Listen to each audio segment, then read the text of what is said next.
little bit about Wolf Creek Community Alliance.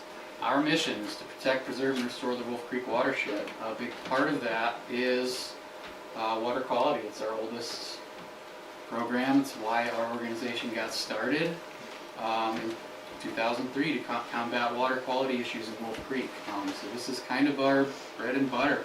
And this is in collaboration with NID, SYRCL, SSI, City of Grass Valley, other partners. I mean, we're not operating in a vacuum here. We are working with lots of other organizations. We're working with our volunteers, you guys, and yeah, we're doing great work. So the Wolf Creek watershed, as most of you know, it begins on Banners Mountain, right by Gordon's house.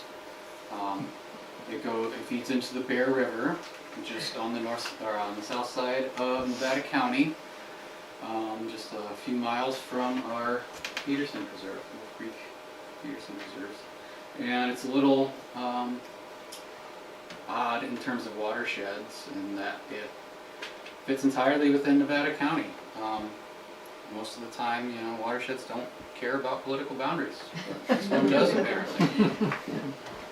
So it's 20 miles long, 50,000 acres, 80 square miles, and get a nice map of that showing different monitoring sites that we have. So we try to do monitoring, you know, throughout the watershed. It's kind of focused on Grass Valley, but that's where the people are. Now, one thing probably most of you know, but Wolf Creek watershed is not part of the Yuba River watershed. It's totally separate. So SYRCL doesn't get at all involved in Wolf Creek because it's not a part of their watershed. So we're it as far as, you know, this particular watershed. You know, there really isn't anybody else that's looking at this as much as we are. The good news, though, is SYRCL is getting very involved in combating the Lyme. That's going to have a tremendous impact, negative impact on the Wolf Creek watershed. Yes. And the dam. And the Yes, Centennial Dam. and Centennial Dam. So they do have their fingers. And I would say that we're part of a nested group of watersheds Yeah. because Sierra Streams Institute is doing a lot of monitoring on Bear River. There's a Friends of Bear Rivers group that we're involved with. We actually do a lot of our scientific collaboration to have our quality control by working with SYRCL. So we're using the same protocols. And you know, I was thinking about it just yesterday that as Jonathan likes to say, we're all connected downstream because whatever we do, it goes downstream in this watershed. But we're also connected upstream in the same way. And so we're connected with the Bear, we're connected with the Feather, and then we're connected with the Yuba, and we're just a ridge, a shed away from each other. And interestingly, when I was teaching, the majority of the students that I was teaching, even though our school is in the Kentucky Ravine part of Yuba River, majority of my kids in class were always from Wolf Creek, and so we're all kind of interconnected. And if you look at what NID has done, Yes. they've interconnected our water in other ways too. So I totally agree with what you're saying, Roger, that we're it, but we're also an interconnected it, and that is part of what empowers us by realizing those connections and making more of them. Right along. So the Nisenan are the indigenous tribe that was originally here. Just kind of real quickly here. You know, period 2000 BC to 500 AD. These people. 1500 AD. Nisenan had moved in. There's a lot of interesting things about them, and they are a good partner of ours. We love to work with them. I'm gonna not focus on this because I don't want to misspeak. It's kind of outside the scope of this thing. But specifically for our monitoring program, it started in 2004. At around 25 monitors going on, 20 plus active monitoring sites, and right now we're doing nine monitoring sessions a year. We're doing every other year or every other month. Sorry, during the winter. I'd like to bump that up, but we're still, everything costs money. So still looking for that. We've got a lot of irons in the fire, so to speak, for that, but this is where we're at right now. Our goals for the program. So we want to keep an eye on disturbances in the watershed, provide scientifically credible data, and increase stewardship. So keeping eyes on disturbances of the watershed. Us going out every month or every other month means that we're just getting more eyes on the ground, and we're able to see, if something's happening. This is kind of just aside from your actual measurements you're taking, is just going out there and seeing, well, it doesn't look like they should be building in that way, near your site, and different things like that. That's incredibly valuable, so then we can learn about impacts that are happening that might not necessarily be even coming up in our monitoring data. And one of the things that's interesting about Wolf Creek, say, compared to the Yuba River watershed, is that because the Wolf Creek watershed is more urban, and also there's a lot more agriculture in our watershed, I really saw that during the assessment. There's a lot of impacts from runoff from livestock waste in certain areas, and chemicals that are used in agriculture. That's not a common problem in the Yuba watershed, but it's much more typical, and it is concerning.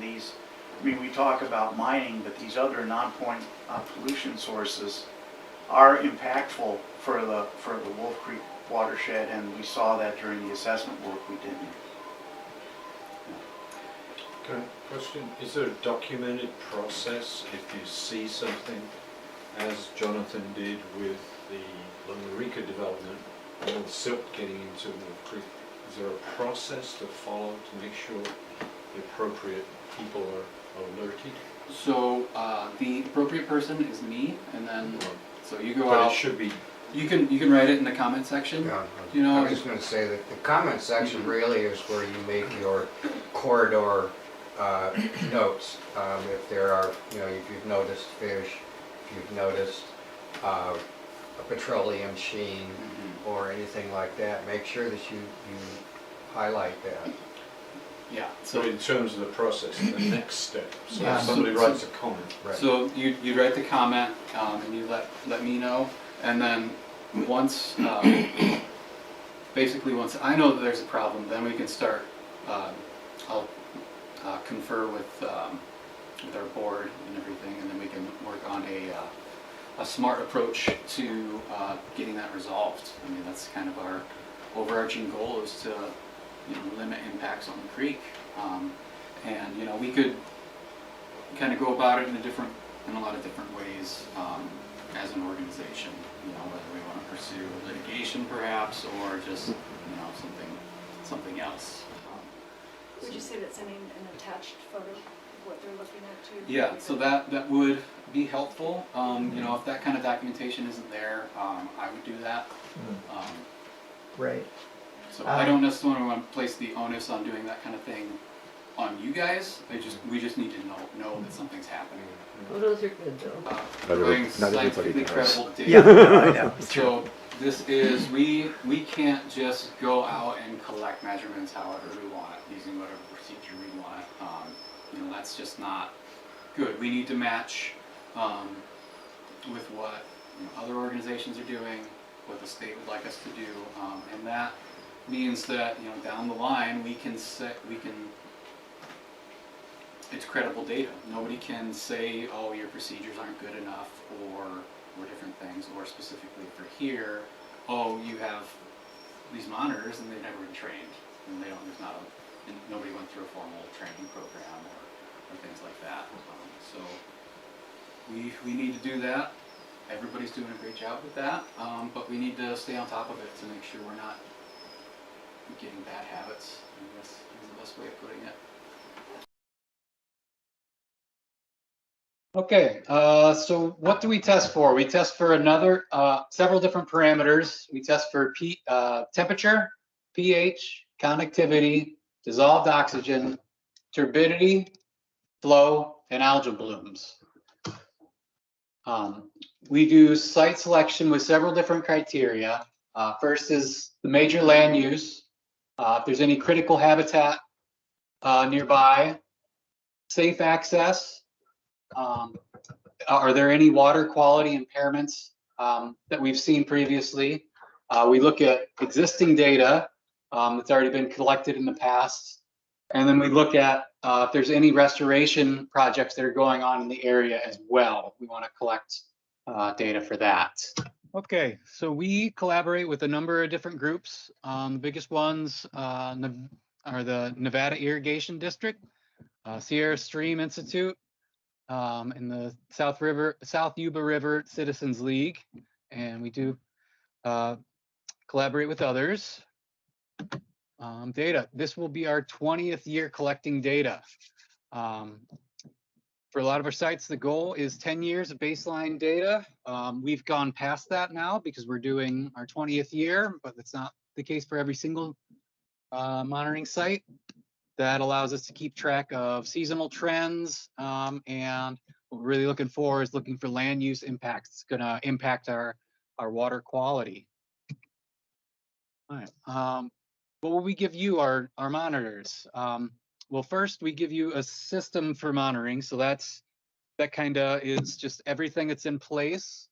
Our choice in what parameters we need and what we're going to use, down to how we're going to be storing that data, that type of thing. Stuff that our monitors won't necessarily be dealing with, but we'll be doing it for you, essentially. We're also going to be giving you equipment, so that includes all the meters that you're going to be using, like our dissolved oxygen meter and pH meter and all that, and also things that'll keep you safe, like first aid kits, things like that. So everything you're going to need for the actual monitoring, we're going to be giving that, we're going to be providing that for you. And then also data analysis. So we're going to be taking a look at trends, seeing if anything's getting outside of the parameters we'd like to see. So then we'll be able to do something about it if we do see that type of data. And then what do you give us? Well, first and foremost, it's data that we're after. This is what we need to inform our decisions on how we need to manage the watershed as a whole. Also, eyes and ears in the watershed. Our watershed isn't a particularly big one, but it's still plenty big. So us as an organization, we're not going out to every single site every single day. There's lots of information that we're not going to be able to pick up on, but our monitors will be, because there's so many monitors going to so many different sites within the watershed. You're going to be giving us teamwork that not only makes my job a lot nicer, that also makes the data that we're collecting even better, because you're part of a team, you're able to catch each other's mistakes, and all that. And then also feedback. If you can see a way for us to improve how we're collecting data, go ahead and tell us. I take criticism well, I guess. So if you see a way that I could be doing my job better, I want to hear it. You know, I'm all about continual improvement. Here's a photograph of some monitors looking in Wolf Creek. You can't see it in the picture, but monitoring Wolf Creek for future generations. That's what we're all about. How is this watershed going to look, after we're all gone? That's one of the more important things. All right, so parameters. So these are the different things that we are going to be testing for. So the first one on here is flow, and here's a picture of BJ doing what you're not supposed to do, going in above your knees. First and foremost, we want everybody to be safe while they're going out making collections. So we're going to be collecting flow because there water actually being in the creek is necessary for it to be a creek. Can't have any fish if there's no water for them to swim around in. The monitors will be measuring velocity rather than flow. So what we're going to do is take that velocity number and then translate it into flow. So we're going to do some calculations to figure out what the cross section of the creek is in the spot that you're going to be measuring velocity, and then we're going to translate into flow. So that'll be in cubic feet per second.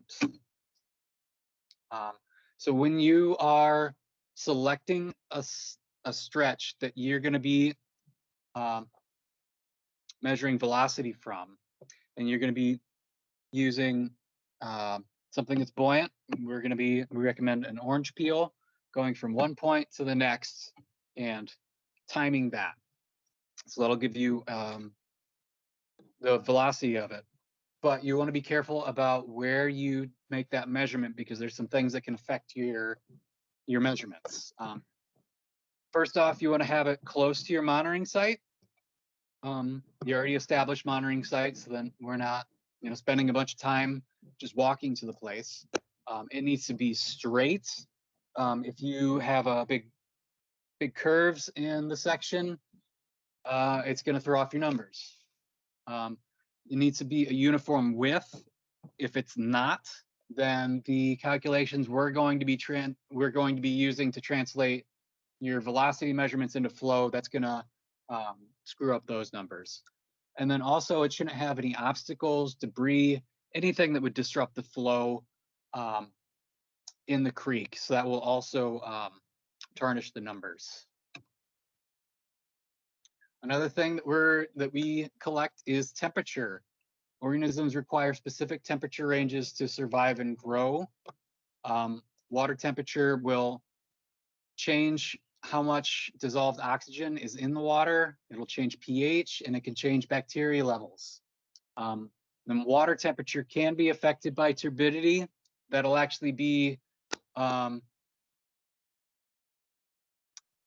sunlight being able to be caught in suspended particles in the water, so that'll raise the temperature to some degree.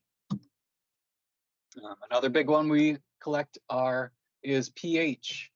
So pH is a measure of the amounts of hydrogen ions in the water, and that indicates whether it's acidic or alkaline. One interesting thing to note, these hydrogen ions, these positive hydrogen ions, those are just protons floating around in the water, because hydrogen atoms are very simple. There's just a proton and an electron. If it's an ion, there's no electron, so it's just a proton floating around. And that goes on a scale of 1 to 14, with 7 being neutral. Less than 7 is acidic, above 7 is alkaline. This can change throughout the day. Photosynthesis is, kind of just a glorified proton pump. That kind of makes sense. To the maximum during the day, and it drops down at night. And respiration and decomposition can lower the pH. Respiration and decomposition of organic matter or organic living things in the water can lower it. Conductivity is another thing we measure for, and that is simply the amount of electrical current in the water produced by the presence of ions, and that's measured in microsiemens per centimeter. It's tolerable up to 1,000 microsiemens. And this is an indicator of development upstream. Pollutants from wastewater treatment plant, urban runoff from roads, agricultural runoff, metabolic activity of bacteria, anything that'll produce ions can change this. This is the graph. It's getting a little bit out of date, but from sites 3 and 3.1. So this is the main stem and a tributary of it. And you can see how a tributary, which is Olympia Creek, that's the one in purple, it's a little bit more flashy over time. And then the one in blue, 3, that's the main stem of Wolf Creek, that's more stable. And that has to do most likely with just the main stem has more flow, so it's less affected. All right, another thing we test for is dissolved oxygen. That's simply the amount of oxygen that's in the water. This is produced by primarily from just simple diffusion from the atmosphere, photosynthesis, and turbulence. As the water moves around a lot, going over rocks, going over small waterfalls or whatnot, that picks up more oxygen in the water. That oxygen can be consumed by organisms through respiration, and then also decomposition of detritus. So as the bacteria and microorganisms in the water, they use up oxygen as they're consuming this detritus. And then also the solubility of oxygen in water will change depending on the temperature of it. So if it's warmer, it will actually hold less than if it was colder. All right, and then turbidity. It's a measure of water clarity or how much sediment or different things are actually in the water. If it's high, it can actually suffocate organisms or it could block photosynthesis. There's, lots of different things could make it so there's more stuff going into your creek. The highest that we see for that is between February and June, and that's during storm season. Storms are, washing things into the water, so that makes sense. NID can be doing some canal flushing that can actually produce orange-looking water. And another really big impact is erosion from building sites that we see. We had a big problem with this earlier this year at the Loma Rica development that's going on right now. They weren't using the best BMPs to control runoff from their site, and we were noticing increased turbidity from upstream of that development versus downstream. And here's a nice graph showing the turbidity thresholds of different things. And really what I want you to take from this graph is the turbidity. Having high turbidity isn't just an immediate death sentence for anything in there. It's a function of both high turbidity and how long it's turbid. So that's what you're going to want to keep in mind for that.